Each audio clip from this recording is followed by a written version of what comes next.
Hola, ¿cómo están, chamacos? Ay, no, no, no, niños. ¿Hace cuánto que no los veo? ¿Hace cuánto? ¿Hace cuánto? Díganmelo, por favor. Reclámenme, reclámenme mi ausencia, por favor.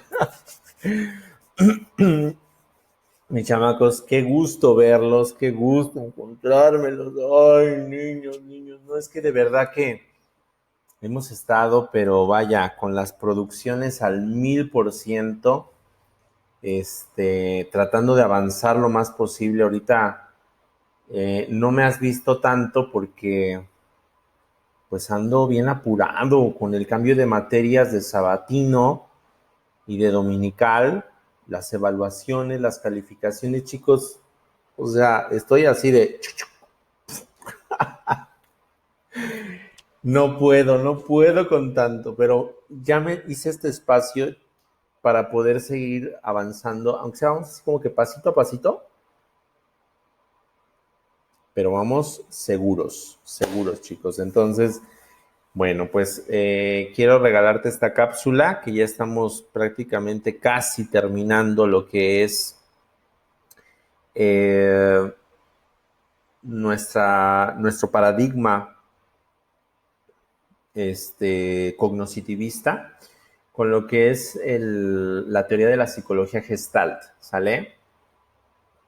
Y aquí voy a referir a un filósofo muy famoso que es considerado uno de los padres fundadores de la psicología gestalt, que es Kuller, que nos habla acerca del aprendizaje por insight. Ahorita vamos a hablar un poquito acerca del aprendizaje por insight, pero fíjate, te dice, el aprendizaje humano es por insight, ¿no? Ahorita vamos a hablar acerca de lo que es el insight. ¿Qué es el insight en la psicología gestalt? ¿Sí? Eso es muy interesante. Pero bueno, primero hablando de lo que es la psicología gestalt, ¿sí? Refiriéndonos a la gestalt como una palabra que tiene una procedencia alemana, que gestalt, chicos, significa totalidad. Gestalt significa todo, ¿sí? O completud también significa, ¿sí? Había otro autor que se llamaba Kurt Lewin, que nos hablaba acerca de, precisamente es otro de los fundadores de esta teoría, de la teoría de la Gestalt, que nos dice que los seres humanos somos mucho más que simples controles de estímulos y respuestas. Ya ves que en aquellos años la psicología se fundamentaba mucho sobre el conductismo. Y bueno, este grupo de autores, Kuller, Kafka, Levin, ¿sí? Llegan dando una propuesta muy diferente acerca de los principios que gobernaban el comportamiento humano. Y es donde viene la psicología gestalt. Logran concretar el hecho de que los seres humanos tenemos dentro de nosotros, dentro de nuestro campo perceptual, tenemos un campo psicológico. Si estamos, un campo psicológico, el cual va a estar inmerso y va a estar construido por una serie de conceptos, de juicios, de creencias, de valores, de hábitos, ¿sí? Que van a formar una totalidad. Y los psicólogos gestaltistas te dicen, cada individuo tiene su propio campo psicológico y cada individuo tiene su propia totalidad.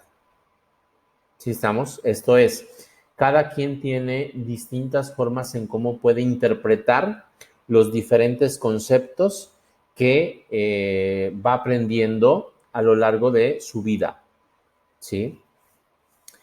Sin embargo, bueno, esto alude a que en la gestal el todo es más que la suma de las partes. ¿Qué quiere decir?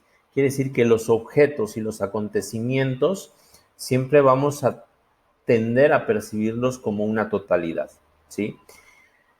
Eh, Siempre para nosotros es más importante, no más importante, sino más fácil aprender Gestalt y aprender cualquier conocimiento partiendo de lo general, ¿sí? Cuando tú tienes un conocimiento de lo general y lo vas aterrizando a lo particular, el aprendizaje es mucho más sencillo. Es como cuando yo te enseñaba, por ejemplo, teorías cognitivas, ¿no? Cuando yo te enseñaba teorías cognitivas, yo te decía, bueno, tenemos las teorías cognitivas y te explicaba todo el paradigma cognitivista, ¿sí? Pero de una manera muy global. Y el paradigma cognitivista te dice que si hay estímulos, si hay respuestas, si hay consecuencias, pero en medio de todo eso hay un organismo que piensa, que siente, que interactúa con el ambiente, que tiene procesos mentales y esos procesos mentales son los que vamos estudiando, ¿sí? Entonces, ¿a qué voy? Voy a esta situación. Cuando aprendemos en la generalidad, chicos, es mucho más sencillo poder después aterrizar hacia lo particular, ¿sí? La totalidad siempre va a ser va a ir mucho más allá que la simple suma de las partes. Si yo te hubiera explicado cada teoría psicológica por separado, ¿sí? Muy probablemente las hubieras comprendido, pero muy probablemente se te haría mucho más difícil englobarlas dentro de una sola categoría que serían teorías cognitivas. Ahorita tú ya sabes que teorías cognitivas tiene que ver con este aspecto de la mente del individuo, del pensamiento del individuo, y que se puede ver desde la perspectiva evolutiva piagetiana, desde la perspectiva vygotskiana, desde la perspectiva de Ausubel, desde la perspectiva de la psicología gestalt, ¿no? Pero digamos que nuestra mente siempre va a buscar captar conceptos totales, ¿sí? O cerrar los conceptos, ¿sí? Entonces, por eso se habla de la psicología gestal. La psicología gestal hablamos, chicos, de la psicología de la percepción y la psicología de las interpretaciones, ¿sí? Y la gestal nos dice, cada individuo tiene su propio campo psicológico y cada individuo tiene su propia totalidad, ¿vale? Y buscará la forma en cómo cerrar o cómo, dijera Piaget, cómo acomodar los diferentes aprendizajes que va adquiriendo a lo largo del entorno. ¿Sí estamos? Entonces, la Gestalt, chicos, plantea que el conocimiento es una síntesis de la forma y del contenido que han sido percibidos por las percepciones, ¿sí? Esto es, hay un objeto que va a ser conocido, ¿sí estamos? Pero este objeto conocido, yo necesito desmenuzarlo, necesito descomponerlo para poder integrarlo dentro de mi gestal, dentro de mi campo psicológico. Aquí los gestaltistas, más que hablar de estructura cognitiva, me van a hablar de campo psicológico, ¿sí? Cuando yo quiero conocer un nuevo concepto, un nuevo conocimiento, un nuevo elemento que esté en el entorno, lo que yo voy a hacer es que voy a partir de una concepción general. Es como cuando conoces a alguien nuevo, ¿sí estamos? Cuando conoces a alguien nuevo, invariablemente tú tienes que empezar a generar conceptos acerca de él o de ella. Se ve que es buena onda, se ve que es mala onda, se ve que es gruñón, se ve que es feliz, ¿sí? Y estos conceptos van surgiendo de manera, pero vaya, automática por parte de nuestro querido cerebro, ¿sí? Ahora, estos conceptos los vamos a ir afinando y los vamos a ir puliendo conforme vayamos conociendo, por ejemplo, a esa persona. Si estamos, es como cuando te enamoras, vaya, tú percibes a esa persona como una totalidad y es totalmente bueno, ¿no? O totalmente malo, ¿sí? Pero tienes una crítica general de esa persona, ¿sí estamos? Conforme tú vas avanzando en tu relación humana, tú te vas dando cuenta que esa persona tiene cosas buenas, tiene cosas no tan buenas y digamos que vas teniendo un concepto mucho más fino acerca de tu relación con esa persona. Pero de inicio, tú tienes que conceptualizar una totalidad. Y dices, en general me cae bien. ¿Sí me explico? ¿Vale? Entonces, siempre que buscamos adquirir un conocimiento, lo adquirimos en base a buscar una percepción general de todo, ¿sí? Y eso es lo que nos plantea la psicología gestalt. que el conocimiento va a ser una síntesis de la forma en cómo el contenido ha estado siendo percibido por mis propias percepciones, ¿vale? Los psicólogos de la Gestalt, chicos, encontraron que, bueno, básicamente los seres humanos contamos con una serie de patrones perceptuales que les denominamos leyes de la percepción gestáltica, ¿sí? Una ley es un principio ineludible que sí o sí se va a presentar digamos, el fenómeno se va a presentar bajo cualquier circunstancia, ¿sí? Fíjense que hay muy pocas leyes dentro de la psicología, pero de verdad que los principios de la percepción gestáltica son son muy conocidos y son muy vistos y son ineludibles. O sea, todos caemos en estos principios perceptuales, ¿vale? Entonces, yo te los voy a dar y vamos a ir viéndolos cómo los podemos ir aplicando a este campo de la educación y a este campo del aprendizaje, ¿vale? Entonces, ¿qué es la psicología gestal, chicos? ¿Y qué son los principios gestálticos? Pues principalmente son principios sensoperceptuales que se aplican cuando vemos los elementos del campo perceptivo. El cerebro, chicos, acuérdate, siempre va a tender a estructurar, ¿sí? Siempre va a tender a buscar una forma en cómo dar un significado a eso que está viendo, ¿sí? Y va a intentar integrarse en distintas formas o totalidades. ¿Sí estamos? Entonces, es como también como, por ejemplo, cuando tú estás aprendiendo algo nuevo, ¿sí? O sea, cuando tú aprendes algo nuevo, es cierto, tú aprendes, digamos, tú vas aprendiendo poco a poco, pero primero necesitas una noción general de lo que te están hablando para saber acerca de qué es lo que vas a aprender, ¿sí? Por eso es que siempre cuando vas a empezar un curso, lo más conveniente primero es empezar con una introducción, y la introducción habla acerca del contenido general del curso, ¿sí? Porque el cerebro lo que necesita es tener la totalidad primero. ¿Sí estamos? Necesita tener como un cimiento, una estructura base sobre la cual vaya a ir construyendo el conocimiento, ¿sí? En el campo psicológico. Ya no hablamos aquí de estructura cognitiva, aquí hablamos de campo psicológico. ¿Sale? Entonces, aquí tienes la primera ley, que es la ley de la figura fondo.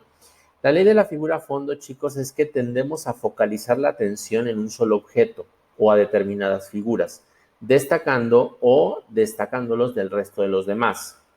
Entonces, por ejemplo, ahí tienes una figurita en donde se presentan dos formas.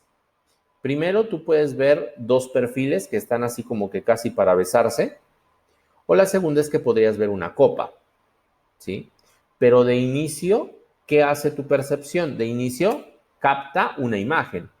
En este caso, yo vería, por ejemplo, como es más predominante el negro, yo vería más resaltado el blanco, y entonces yo lo primero que veo es los perfiles que están a punto de besarse, ¿no? Ya luego sacan el cuento chino de que eso define tu personalidad y esas cuestiones. Entonces, bueno, hay algunos test por ahí que sí nos ayudan en términos de proyección, pero bueno, en cuanto hace al término gestáltico, chicos, aquí lo que nos está enseñando más que nada es que todas las situaciones pueden tener dos caras, todas las situaciones pueden tener dos frentes, ¿sí? Entonces, ¿qué es lo que tú quieres ver de la problemática que se está presentando? ¿Quieres ver la figura o quieres ver el fondo? ¿Sí? Es como cuando me entregan un trabajo, ¿sí? Yo digo, bueno, ok, el trabajo, si yo lo leo, por ejemplo, tiene muchas faltas de ortografía, el trabajo no respeta los márgenes que yo les puse para que lo realizaran, el trabajo no viene engargolado, el trabajo no viene hecho a mano, ¿sí? Eso es la figura del trabajo. Pero en el fondo yo leo el trabajo y digo, wow, la personita hace un análisis espectacular acerca de lo que es la psicología gestal, por ejemplo, ¿no? Entonces yo puedo ver las dos caras de la moneda. Yo puedo ver el hecho de la figura, que es lo superficial, y puedo ver el fondo, que es el contenido que tiene. Y ahí es donde yo decido a qué le voy a dar peso a mis percepciones, a la figura o al fondo. ¿Sí estamos? ¿Vale? Entonces, o es como, por ejemplo, cuando ves a la mamá que regaña al hijo, ¿no? Se enfigura que es, oye, pues es un acto violento, no lo maltrates, ¿sí? Pero en el fondo probablemente lo está corrigiendo por algo que a lo mejor ponía en riesgo la vida del niño, ¿sí? Y esto, y esto va mucho, chicos, al hecho de que no siempre te vayas con la primera apariencia, ¿eh? O sea, las cosas pueden tener matices, ¿sí? No todo es negro, no todo es blanco, ¿sí? Hay colores, hay matices de las circunstancias. ¿Sí estamos? Esa es la primera ley, chicos, que es la ley de la figura fondo. La segunda es el principio de la simplicidad. El principio de la simplicidad dice que la organización de los elementos que componen una perspectiva permite verlos como unidades significativas o por lo menos coherentes. Esto es, cuando a ti se te presentan determinados elementos, tú siempre vas a buscar generar una integración de un concepto de lo más simple que se te pueda presentar. Por ejemplo, ahí tienes un conjunto de manchas, ¿ya viste? Un conjunto de manchas que tienes ahí, ¿sí? Que son estas, ¿vale? Y tú podrías decir, pues son manchas, pero no, fíjate que el cerebro es muy inteligente y lo que hace es que integra todo y conceptualiza un perrito, ¿sí? El cerebro te ofrece un resultado tan inteligente que lo que hace es que el cerebro necesita dar un significado a lo que está viendo, aunque simplemente sean manchas. Yo puedo ver la figura y el fondo, que es lo que está relacionado con lo anterior, ¿sí? Yo puedo ver la figura y el fondo. ¿Cuál es la figura? Bueno, pues la figura que se está formando ahí, pues es que es un perrito. ¿Cuál es el fondo? Pues el fondo, pues es que son un conjunto de manchas pues, que están armonizadas nada más y que dan la apariencia para poder conceptualizar un perro, ¿sí? Pero el cerebro es muy simple, chicos. El cerebro busca dar significados lo más rápido posible, ¿sí? De manera sencilla. El cerebro es tan inteligente y es tan rápido para reaccionar que necesita dar significados rápidos para evaluar posibles amenazas. ¿Por qué? Porque si no, porque necesita protegerse, necesita protegernos de las amenazas externas. ¿Sí estamos? Entonces yo siempre voy a buscar darle un significado el más rápido posible, ¿no? Es como cuando, por ejemplo, tú vas por tu novia, ¿no? Y ves que otro muchacho se le acerca. ¿Qué es lo primero que piensas? Este tipo, ¿no? Me la está ganando, ¿no? O ya me están poniendo los cachos. Lo más simple. Aunque lo más simple no necesariamente tiene que ser verdad, ¿sí? Y ahí entramos en un temazo, chicos, que son los sesgos cognitivos. Y los sesgos cognitivos son los errores en la percepción que pueden ser resultado de lo que nos juega nuestro querido cerebrito. ¿Sí estamos? Bueno, ahí está el principio de simplicidad, ¿vale? Tienes otro principio que es la ley del cierre. ¿Qué te dice la ley del cierre? Tendemos a completar o añadir los elementos faltantes para cerrar una figura y que termine siendo una sola, ¿sí? A mí me encanta aplicar esta ley, chicos, porque de verdad que en la ley del cierre, bueno, digamos, si lo quieres ver en términos perceptuales, aquí lo tienes, ¿no? Fíjate cómo yo puedo conceptualizar un triángulo derivado de qué? Derivado simplemente de los círculos incompletos que están ahí. ¿Sí estamos? Mi cerebro automáticamente cierra la imagen, ¿sí? Y ahí está el triángulo. Aunque no esté, ¿sí? aunque no, el cerebro logra conceptualizarlo. ¿Por qué? Porque los elementos que están alrededor ayudan a darle ese significado. Pero si yo, por ejemplo, a este, ¿cómo se llama? Si yo a este circulito lo roto, pierde totalmente el significado. ¿Sí estamos? Siempre estamos constantemente cerrando significados, chicos, siempre. Aunque haya elementos que falten, siempre tendemos a cerrar, ¿sí? Y eso yo lo veo mucho, por ejemplo, cuando yo les califico sus trabajos, ¿no? Ya ven que me encanta dejarles trabajos así como que súper extensos, ¿no? Y tengo 1 hora para calificar. ¿Y qué es lo que hago? Lo que hago es cerrar. Esto es, reviso en la generalidad, ¿sí? Tengo que hacer una revisión en la generalidad. ¿Para qué? Para poder hacer una conceptualización respecto de si el trabajo está completo o no. Entonces yo siempre digo, a ver, yo tengo que ver estos conceptos, ¿no? Análisis de la película, cuestionario, todos los títulos correspondientes, ¿sí? De las actividades. Y lo que voy haciendo, ustedes me han visto cómo califico, ¿no? Yo voy y califico, paso una, paso otra, paso otra, paso otra. Y lo que yo estoy viendo nada más es viendo títulos y viendo palabras que sean, que me permitan a mí ir cerrando o ir conceptualizando. Porque imagínate que yo me sentara a ver todo lo que tú escribes. Ya se los confesé. Ya se los confesé, chicos, ¿verdad? No me hagan trampa porque sí los cacho, ¿eh? Yo los cacho, yo me los cacho, porque también es eso, ¿eh? Yo me los cacho, así que no haga trampilla, ¿eh? Pero el cerebro necesita cerrar, chicos, ¿sí? Porque imagínate que yo me sentara con uno a leer toda su tarea, no, pues yo me muero, no acabo nunca, ¿sí? Necesitamos cerrar, ¿vale? Entonces necesitas conceptualizar y definir los elementos que te permitan definir cuáles van a ser tus puntos, tus aristas de cierre, ¿sí? Para poder completar o conceptualizar la tarea, en este caso, en este ejemplo, conceptualizar la tarea de manera completa, ¿vale? Ahí tienes otro ejemplo. No me hagan repelar con esto, por favor, ¿eh? No. Yo seguiré revisando así y los cacharé si me hacen trampa, ¿eh? No, luego me los cacho, luego andan ahí, dicen que es una tarea tal y mentira, luego son ejemplos que ponen de otras, ¿cómo se llama? Ejemplos que ponen de conceptos que yo puse en el pizarrón y dicen, no mames, eso es de nosotros, yo lo hice. No, no, no, no, no. Te conozco, Mosco. Bueno, muy bien. Ahí está la ley del cierre, chicos.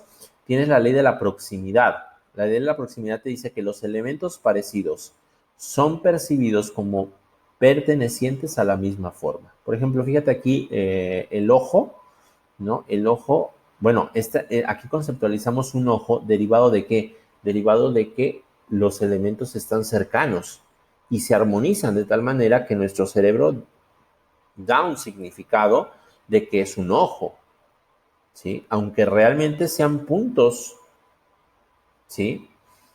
La ley de la proximidad, chicos, se cumple, por ejemplo, también en la figurita del perro que vimos hace ratito, ¿sí? En donde el perrito, pues igual, por los elementos a como los tiene próximos, también cumple con esa característica y también cumple con esa condición, ¿sí?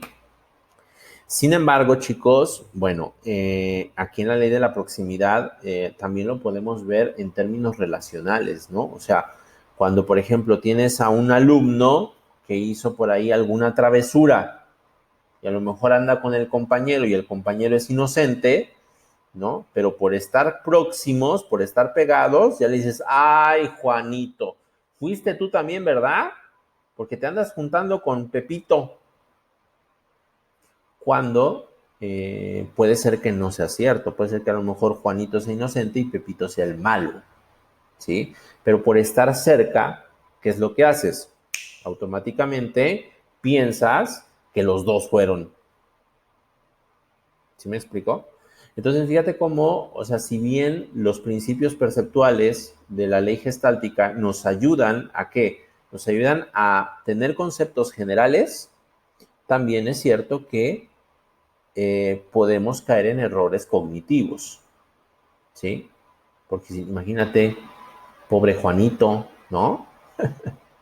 Bueno, muy bien, mis chamacos. Ahí estamos. La ley del contraste, que fíjate lo que te dice la ley del contraste. Dice, un elemento se distingue del resto por su singularidad, por su especificidad.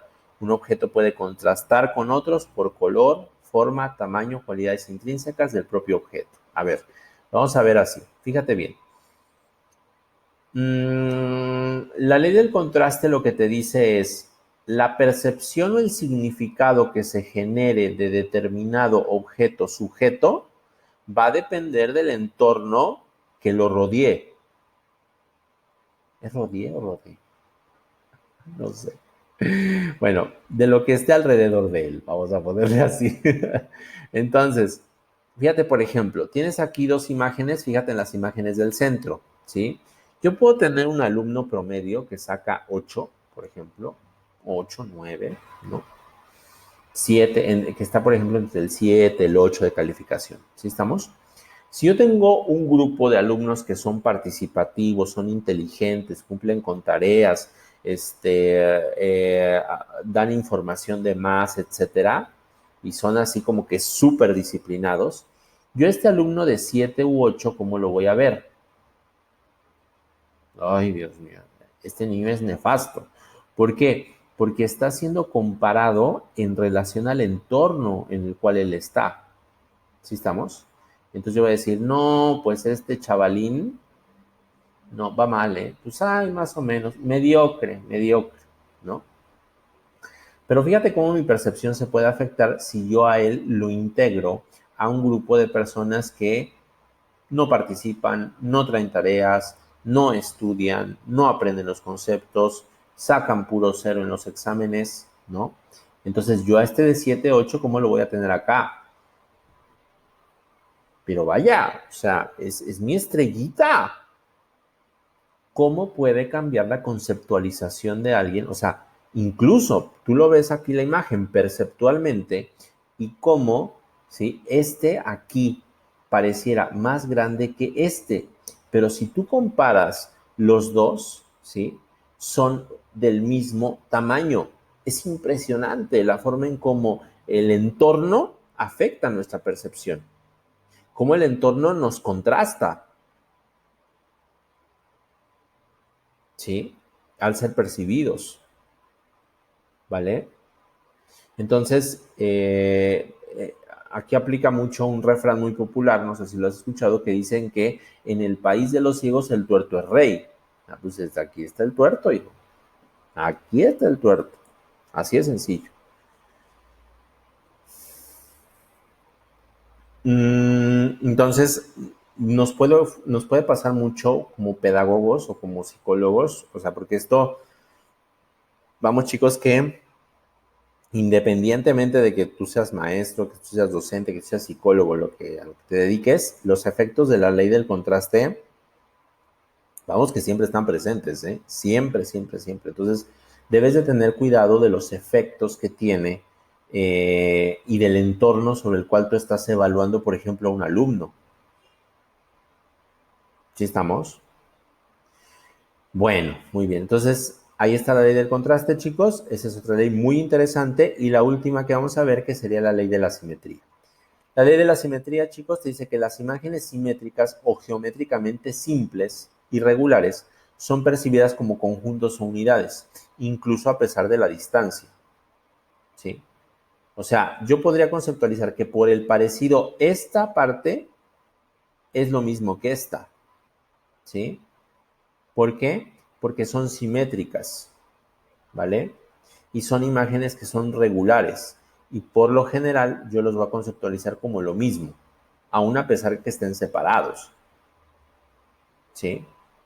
Entonces, tiene que ver mucho con esta parte del cierre, tiene que ver mucho con esta parte de la proximidad en su propia unidad, ¿sí? En cómo podemos también percibir estas similitudes, ¿vale? Muy bien. Y bueno, derivado de estas leyes, chicos, ahora sí que podemos como que concluir, ¿no? Que cada persona tiene su propia percepción, ¿sí? O sea, cada persona tiene su propia gestalt, ¿sí? Y es relativa, ¿vale? Esta percepción es relativa y está incluida no solo por los propios mecanismos de percepción, sino también por su historia, por su actitud, por su motivación en cada momento de su existencia. O sea, es como lo que nos decía Piaget de la estructura cognitiva, ¿sí? La estructura cognitiva es individual, chicos. Asimismo, el campo psicológico gestáltico es individual y cada quien, o sea, yo por ejemplo te estoy dando este contenido, pero cada quien, yo te aseguro que si yo le pregunto a cada uno de ustedes lo que ustedes entendieron de la clase, cada quien me va a decir cosas bien diferentes, ¿sí? Porque cada quien asimila la información de manera distinta y por lo tanto el producto que se obtiene derivado de la clase es diferente totalmente. ¿Sí estamos? Entonces, aquí mis queridos autores de la psicología gestal van por esta conceptualización de algo que nosotros en psicología gestal llamamos el insight, ¿sí? El insight o lo que se conoce como el aprendizaje por comprensión súbita, ¿sí? Los psicólogos de la gestal, chicos, dicen que una buena parte del aprendizaje humano es por insight. ¿Qué significa el insight, chicos? El insight significa que pasas del no saber al saber de repente, ¿sí? El insight es esta bombilla, es este foco que se te prende en un momento de dificultad, cuando estás así como que no sabes ni qué onda con tu vida, ¿no? Tienes alguna dificultad y de repente ¡pum!, se te viene una idea. No sé si han escuchado ese término que dicen, me cayó el 20. Bueno, eso es el insight. El insight es que te caiga el 20. Y es una cuestión que es muy compleja de explicar, pero tiene que ver con procesos de análisis y de síntesis. Cuando nosotros llegamos al insight, previamente nosotros ya realizamos un proceso de análisis, es decir, ya descompusimos el objeto de estudio, ya es decir, ya lo volvimos a integrar, pero aún así no terminamos de comprender bien el fenómeno, no terminamos de comprender bien el problema. ¿Qué haces? Muchas veces lo vuelves a desintegrar para comprenderlo nuevamente. ¿Sí estamos? Y en este hacer y deshacer, ¿sí?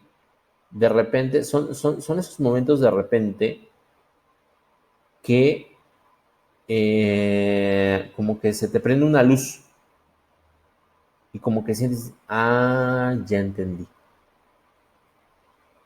ya me cayó el 20, ¿sí? Pero el aprendizaje por insight, chicos, no es así como que nada más estar en la baba, ¿no? Y estar así. No. O sea, el aprendizaje por insight requiere de mucho análisis, requiere de desmenuzar perfectamente el objeto de conocimiento, ¿sí? Requiere de rehacer, de reintegrarlo, ¿sí? Y llega un momento en el que tú puedes llegar a comprender el fenómeno del conocimiento. A mí me pasa mucho, yo les comparto, por ejemplo, a mí el insight me pasa mucho cuando yo estoy dando clases. ¿De verdad?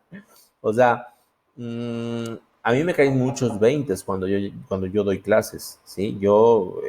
Hay temas, por ejemplo, que a mí se me dificultan, los estudio, busco referencias, busco contenido, busco explicaciones y muchas veces no los termino de entender del todo, ¿sí? ¿Qué hago? Soy súper concreto con las explicaciones que voy a dar, ¿sí? Esto es, trato de sintetizar el contenido a manera de decir, bueno, yo estoy completamente seguro de que esto es lo que yo aprendí del tema y eso es lo que yo voy a explicar. Pero, pues casi casi lo hago yo así como que exponiendo, ¿no? Y tengo mi acordeón para poder explicarlo, ¿sí? Pero a medida de que yo voy hablando y de que yo me voy escuchando, yo digo, ah, pues era así, ¿no? Obviamente yo no lo digo, ¿no? Eso es como una introspección mía. Chicos, esto ya es la clase de las confesiones. Pero así pasa, de verdad. Uno aprende mucho cuando uno enseña, ¿sí? Entonces, ya más que llegar a un punto tan simplista como memorizar. Uno no solo memoriza, uno también llega a una comprensión mucho más profunda de los temas a través del análisis, la síntesis, la evaluación, la crítica, y este insight es caerte el 20, decir, wow, ahora entiendo lo que el autor me quiere estar explicando. ¿Sí estamos? Cuéntenme en la caja de comentarios, chicos, si ustedes han vivido algún momento de insight, si en qué momento les ha caído el 20, ¿no? O también suele pasar con las parejas, chicos, también suele pasar con las parejas, de que te ponen los cachos, la ves o lo ves, y o lo perdonas, y es así como que andas así con la cara de bobo, así, ¿no? Y ay, te amo, y mamá ahí diciéndote, ¿no te das cuenta que este Apache te está poniendo los cachos? Pues sí, pero es buena persona, que no sé qué, que esto y que el otro. Y de repente, de la nada, ¿no? Nomás te lo encuentras así a lo lejos ahí con la otra o con el otro, y dices, ¡ah! Ahora sí, maldito perro, ¿no? Ya me di cuenta de quién eres, estúpido, ¿no? Es el insight, ¿sí? Ya te cayó el 20, ¿sí estamos? Entonces, mis chamacos, bueno, pues nada, me encanta estar con ustedes. Una disculpa, chicos, con los retrasos de las clases, que la verdad es que he estado bastante ocupadillo por ahí. No dejan de ser mi prioridad, porque la verdad es que yo los quiero mucho, pero sí hemos estado ahí como que un poquito atareados, pero por lo menos una clasita por semana por ahí les estoy pasando. ¿Sí estamos? Nos queda ver nada más a Jerome Brunner, y bueno, de ahí nos vamos con teorías humanistas, chicos. Entonces, pues nada, mis chamacos, cuídense mucho, por favor, pórtense bien, cuéntenme en la caja de comentarios qué insights te han caído en la vida, ¿vale? Y nos vemos pronto. Chao, chao.